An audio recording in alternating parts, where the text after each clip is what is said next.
We'll move on from there to the WWE World Heavyweight Championship match. Boring matchup. We've seen this God knows how many times. It was solid. I'll give them that. It wasn't a terrible matchup. The crowd let them have it. They just crapped all over this thing. Absolutely hysterical. Randy Orton ended up going over after the Wyatt family interfered, which could have been seen coming from a mile away after Randy Orton targeted Bray Wyatt in his promo earlier on in the night about 3 different times. Which is funny, too, because you remember Randy Orton was the one who kicked Husky Harris, a.k.a. Bray Wyatt, in the head and cost him years of his career, technically his televised character, almost exactly 3 years ago, the night after the Rumble, so I thought that was pretty funny. But even still, Bray Wyatt versus John Cena, the rumored feud that everyone crapped on, myself included, about a month ago, it appears we will indeed be getting it going into WrestleMania. So Kyle, I will start with you. Your thought on Randy Orton still being the WWE World Heavyweight Champion, and your thoughts on John Cena versus Bray Wyatt going into WrestleMania. Well, first, I want to defend the match for a minute, because everyone seems to crap over them having another match. Here's what that match accomplished. It kept Cena the fuck out of the Rumble, which killed every possibility of him winning the Rumble. Because let's face it, anytime Cena's in the Rumble, he has a 10 to 1 chance of winning. Oh yeah, absolutely. So yeah, I definitely agree. It was smart to keep him out of the Rumble. Yeah, and the fact too, and while you're on that subject, it ensures that we do not get Randy Orton versus John Cena at WrestleMania. You know. Exactly. So I mean, no one liked the match, but it serves the purpose of avoiding other situations, like Cena possibly winning the Rumble, Cena overshadowing the winner of the Rumble, anything like that. Cena, he does not need to be in the Rumble ever again. But I'm glad he wasn't in this one. And if the trade-off is getting a boring match with Orton, I'll take it. Well, I praise WWE for not putting him in the Rumble, because remember, we've had people pull double duty in the past at the Royal Rumble pay-per-view. Remember, it was we've seen Randy Orton, who contended for the title a number of years ago at the Rumble. He's appeared in the Rumble. Despite that, Dolph Ziggler, Big Show. We've had a number of people contend for world championships on the show, yet still pop up later in the night to appear in the Royal Rumble. So I'm glad that WWE didn't do that with John Cena. I'm not glad that they didn't do that with Daniel Bryan, but we'll get to that in a minute. But Jamie, your thoughts on Bray Wyatt versus John Cena come WrestleMania, and your thoughts on Cena versus Orton from the Royal Rumble. As for Bray Wyatt and John Cena, I expected them to feud at some point. However, I don't think it's a WrestleMania worthy match. I mean, like, if you were going to say something like that for maybe Extreme Rules, maybe Payback or something, that would have been fine. But, I really don't think it's a WrestleMania-worthy feud. Now, right now, it looks like they're kind of going their separate ways because Cena is in the chamber now. But I mean, like, of course, like, they're going to end up, crossing paths again. So yeah, those are my thoughts on that. But as for the Cena and Orton match, I really feel bad for them because, all right, I mean, Cena lost the world championship at TLC, and him having a rematch makes sense. As for the match itself, it's like you said, wasn't a bad match. I thought it was all right. Was it their best match ever? No. But it was still good. But I felt bad for them because the crowd absolutely did not care. I mean, they chanted. I mean, they sort of reminded me of the New Jersey crowd, but in a negative sense. Mm-hmm. Like, they chanted everything from, like, I think there was even, like, a "We Want Axel" chant. Are you serious? At one point. I think it was either "We Want Axel" or "We Want Angle." We want Angle, yeah. I read a report from someone in the arena, and they said we want Angle. They were in Pittsburgh, so yeah, it was probably Angle. Yeah. I heard a Y2J chant. We want Divas. I heard that too. I'm the Divas division in any way, shape, or form, but I'm just saying, when's the last time you heard that? And yeah, I just felt really bad for Randy and Cena. I mean, I give them credit for doing something different because they swapped finishing moves. Orton did the AA and the STF, and Cena pulled off a pretty good RKO, I must say. You mean Cutter? He had a very good Cutter. Diamond Cutter. You're like the fifth person to correct me. Shut up. Anyways. I'm a DDP fan. What can I say? I know. And that's not a bad thing. Anyways.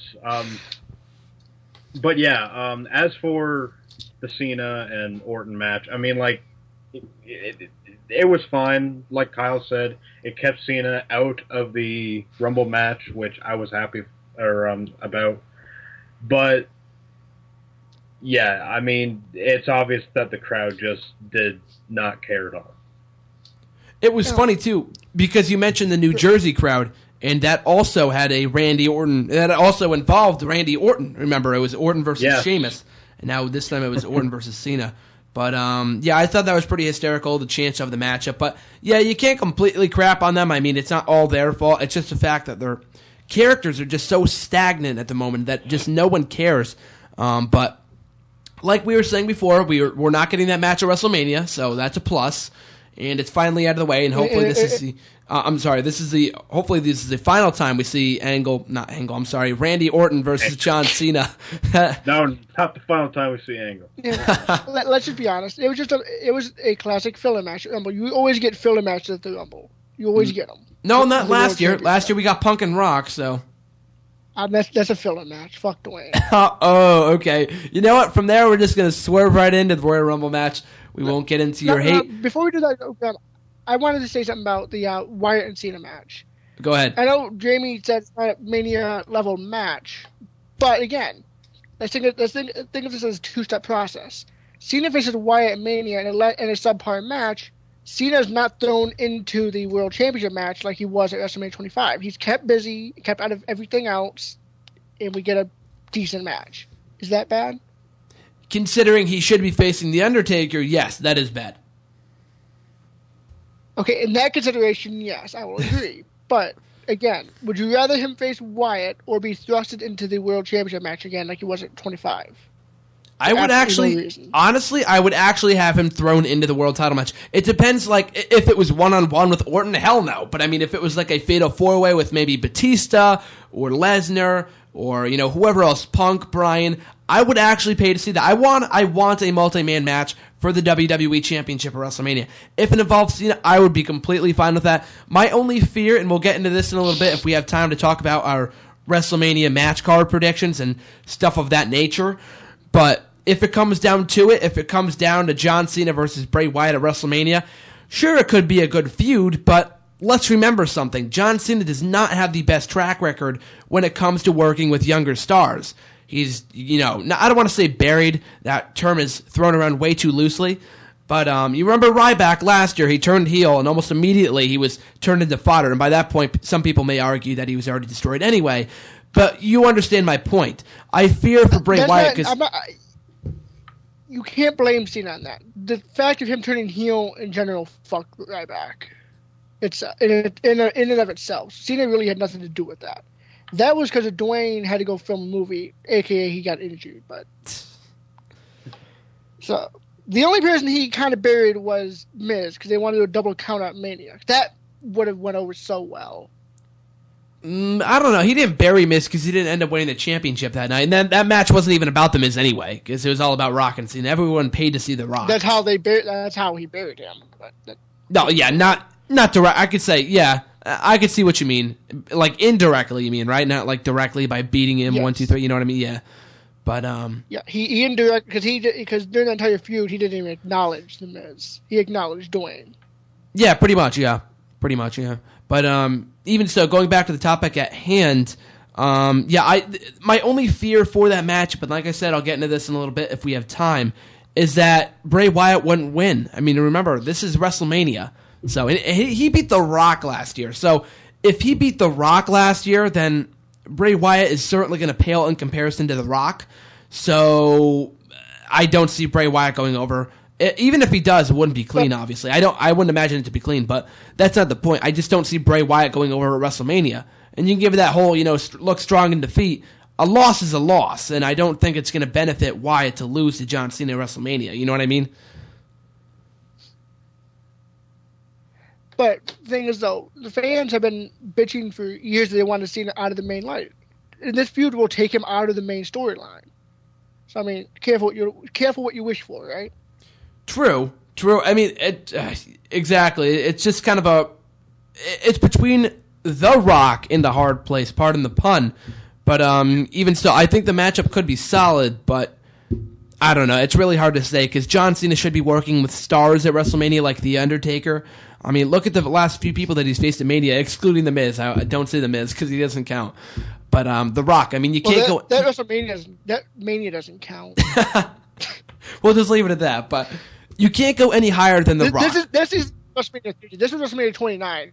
We've omitted 27 from the history books. This isn't even WrestleMania 30 yet. Way to go back a year now. But you can't go any higher than The Rock. There's The Undertaker, so that's why I want to see him face. But, we'll get into that in a little bit. But regardless... It's always possible. What was that? It's always possible. Not Mania yet. Exactly. Well said. I mean, they could always scrap. I mean, for example, they were going to have the thing with Daniel Wyatt going to Mania. They scrapped that quickly, so they might scrap this quickly. You never know. Well, some people thought he might lose. Some people thought he might have dropped by the Rumble, so you never know. That one was kind of up in the air. But what I mean is, though, you never know what's going to happen until it is confirmed. The dirt sheets can say they haven't confirmed all they want. They had like 12 dozen names confirmed for the Rumble. They never showed up. So, I mean, it's not confirmed until WWE confirms it. Oh, no, absolutely. But I mean, like, it's not something that just the dirt sheets rumored a month ago. They did indeed rumor it, but now it's really starting to set in stone that Cena and Bray Wyatt will be feuding. Otherwise, that whole thing at the Royal Rumble was pointless. So I don't see Bray Wyatt facing anyone else because it looks like the Shield might be imploding by WrestleMania, and we might be getting the Wyatt family versus the Shield at Elimination Chamber instead. Let's not act like WWE's never done plot holes before that they never filled.